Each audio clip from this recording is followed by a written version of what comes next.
Alrighty, welcome back everyone. We just talked about some of the consequences of the 12-team playoff just starting to rear their head just a little bit. We had Lane Kiffin's comments about the conference title games. I have a couple of crazy suggestions to rest some starters, but definitely some things to be worried about as we move forward with this 12-team playoff. But let's get into a little bit of a whip around. We have a ton of different games that I want to get to here really quickly, and a ton of ranked games that could have a lot to do with what the CFP race is going forward, but let's start over in the Mountain West. A huge game between UNLV and San Jose State this Friday.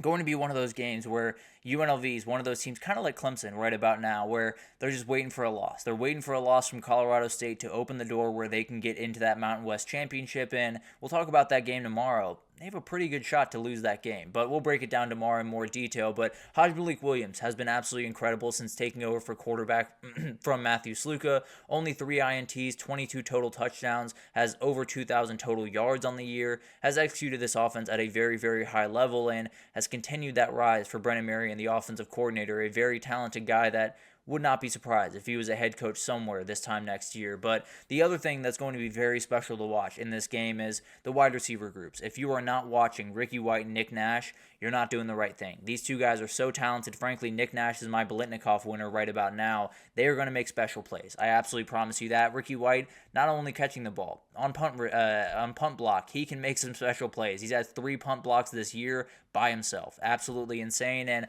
I do think this UNLV team will have enough to get it done. But this is going to be a really good one on Friday. This is going to be an awesome game and definitely could send UNLV right into the Mountain West Championship, could keep them right on the outside looking in, depending on the result.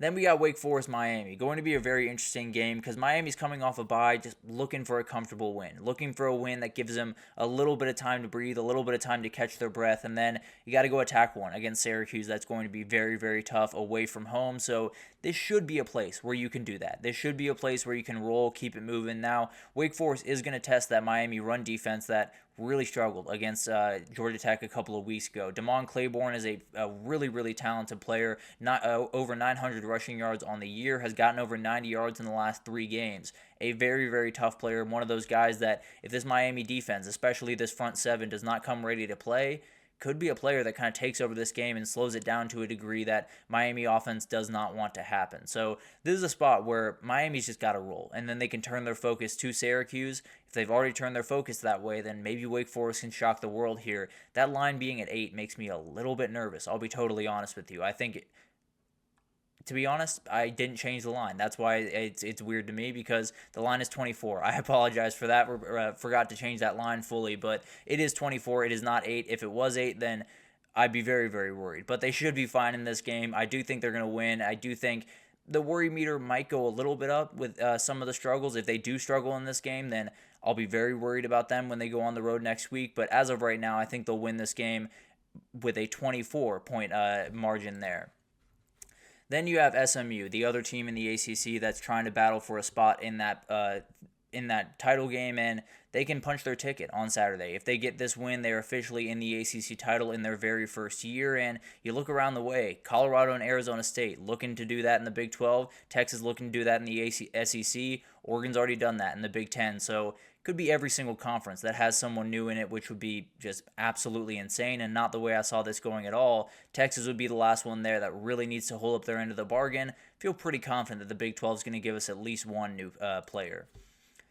Oh, excuse me, did not mean to move on that quickly. SMU is looking for a little bit of a bounce back after a relatively rough performance against Boston College. They got it done, they won by 10, but it was a little bit ugly at different moments and definitely need to work on some of the defensive issues. But Virginia, trying to play spoiler again after 2 weeks ago, they beat Pitt, kind of ruined their season. Obviously got kind of skull dragged by Notre Dame last week, but it should be a fun game, and I think these two offenses are really going to go at each other. I think Coulandria against Kevin Jennings is going to be a really fun quarterback battle to watch. I do think SMU is going to get this win. I think they're going to punch their ticket to the ACC championship, but I do think it's going to look a little bit ugly on the way there. I think it's going to be one of those games that they just have to gut out at the end, make that one big play, but I do think they make that play. I do think they get the win. I just think it's a little bit uglier than some people are thinking right now. Then Kentucky, they head over to Texas, and the crazy stat about this game that some of you might have seen floating around Twitter, online in general, this is the furthest west that Kentucky has ever played a football game. They played back in Austin back in the 50s, I believe, when Bear Bryant was the head coach. and they're back in Austin for the for the most recent time since then, which is absolutely insane, but that's where you are. That's an absolutely crazy stat, but even including bowl games, this is as far west as they have gone. Maybe it'll change that at the end of the year with a bowl game, who knows, but Quinn Ewers needs to have a good game here. There's no two ways about that. He has to be better moving around the pocket because Kentucky can absolutely get after him. He has to hit a couple of those big plays, and more than anything else, he's got to get help from his run game. It was very solid towards the end of the game last week against Arkansas, but it's going to have to be a factor pretty much throughout this one if they want to have the effect that they absolutely can have on that side of the ball. So going to be really interesting to watch this one, and really more than anything, this is a game where Texas just cannot look ahead. They cannot get caught up on that big game next week. They have to make sure they take care of business because this defense can make you pay. They showed that against Ole Miss, and you're going to have to be very careful. I do think Texas wins, but the results can vary greatly. They can absolutely blow out this team. They can play a really close one, really tough. They could lose this game. It all kind of sits on the shoulders of Quinn Ewers. If he has a great game, I think they could win it by 25. If he has a mediocre game, I think they could win it by 3 and just get out with a win and move on to next week. And then you do have Penn State, Minnesota, another one of those kind of upset alerts. They're going on the road to play a Minnesota team that really wants that one win. They really want that one big-time win. We talked about Auburn early in the show. Minnesota's another team kind of sitting on the outskirts of the Big Ten, but really wants to ruin one of the seasons of the guys up top. And Penn State finds themselves in the same boat as Texas. I think impressive wins would help them at least give themselves a little bit of a buffer. I don't think they have quite the buffer that Texas might have in this one, but overall, I do think it's one of those games where if you can flex your muscles a little bit, you will get that committee to feel a little bit better about pushing you up to a place where you're likely safe. Even with a loss in the last week, I would be surprised if they do lose in the last week to Maryland, but this game is definitely one to watch. And I think when you look at Penn State, they haven't necessarily been great on the road. They obviously dominated Purdue last week, but just about everyone does that. But they were rough on the road against USC. They did get an injury against Wisconsin, which hurt them a little bit differently. But maybe Minnesota, with all of those fans kind of really intact in this thing and definitely wanting to ruin Penn State's season, maybe there's a little bit of juice in that stadium. And maybe the Penn State road woes that they've kind of dealt with are going to come back to bite them just a little bit here. But I think if they win this game, Penn State is probably in the CFP. Much respect to Maryland, obviously, but at the end of the day, I feel pretty confident that they would win that one at home. And even if they didn't, I think there would be a slight opening, especially if a couple of different teams lost, but you don't want to leave anything up to chance. Want to win out the rest of the way and make sure that you're in that field, but this is going to be a tough one to make sure you do it in. I think they get the win, but maybe they don't cover that line. We'll see what happens in this one. Boise State at Wyoming, a huge one. Ashton Jeanty continues to roll on, and they're kind of in uncharted waters. They are the first-round bye team. Can they handle that? Can they keep their wits about them and not get a little bit too high and mighty, not get a little bit too ahead of themselves and get towards the Mountain West Championship? They still got 2 games to play, and Wyoming is standing in the way of them. Obviously, 23-point spread, so they should be able to win this game, but it's going to be really interesting to watch this one. And Wyoming's one of those teams where you're really just trying to ruin Boise State's run. Just about everyone in the Mountain West is trying to ruin Boise State's run. Now, the issue is Boise State is going to be able to run the ball. Wyoming is not necessarily a great run defense. They can run the ball themselves with Harrison Whaley and a couple of those other guys, but overall, Boise State is going to be able to run the ball in this game.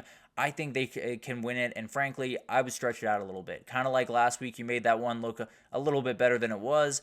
I would definitely do that to make sure you keep that bye position, to make sure the Big 12 does not jump you, because I think the committee is going to try to do that at some point. So try to give them no reason to, as of right now. Then you got Alabama heading over to Norman, Oklahoma to play a game, and man, it should be a bigger game. It is Oklahoma's fault, of course, but at the end of the day, this one should be special. This one should be maybe even for a spot in the CFP, because it's 2 of the best programs in college football history getting together in a very historic place that it could have been awesome. I'm just going to leave it at that. That being said, Oklahoma really wants to get this one. They are 1 game away from bowl eligibility. They have Bama and LSU the rest of the way, so they got to be very careful. They could lose those 2 games and be out of a bowl game at the end of the year, but they want to ruin someone's SEC season, and LSU or Bama would be very, very fun to do. Now, Bama would be a little bit more satisfying, a little bit more to ruin in Bama's season than for LSU, but at the end of the day, it's going to be really awesome to watch this one. I think this is a very low-scoring, tight affair about halftime, and then Bama hits a couple of plays in the second half. I do think Oklahoma's really alive here, but I do think Bama gets the win with a couple of big plays over the top. Iowa State goes on the road to Utah this upcoming weekend. Going to be really tough. Iowa State's still technically in the race for the Big 12, and frankly, by this time on Saturday, Colorado could have already lost, BYU or Arizona could have already lost, and the door would be wide open for Arizona State to walk through it. It would be a crazy turn of events, but that definitely could happen where they kick off this game and a win puts them essentially in the Big 12 championship. Would still have to beat Kansas State next week, but would put them in the driver's seat for sure. But Utah is going to be plenty up for this game. They're 4-6, and they need wins this week and then at UCF to get to a bowl game. It's not something Kyle Whittingham is very used to, sitting on his couch during December. So he's going to have to get the next 2 wins, and Iowa State's been one of those teams that on the road has shown they can get got. So definitely going to be really interesting. The thing that worries me here is the Utah defense got rolled by the Colorado pass offense last week. I don't think Iowa State can do quite what Colorado can do, obviously, but I do think they can exploit that. I think they can win this game, and I think they'll make a couple of big plays to at least keep their hopes alive. Maybe put them very firmly in the Big 12 race. But going to be incredible to watch all of those games unfold, and we got plenty more to break down tomorrow, no doubt about that. But let's take our last break here, and when we come back, let's get to a little bit of a hot take Thursday. I got a couple of playoff takes that are for future years that I want to break down for you guys, and a couple of them are going to make some Big 12 and ACC fans mad, but that's what I'm here to do. So I'll break it down right after this.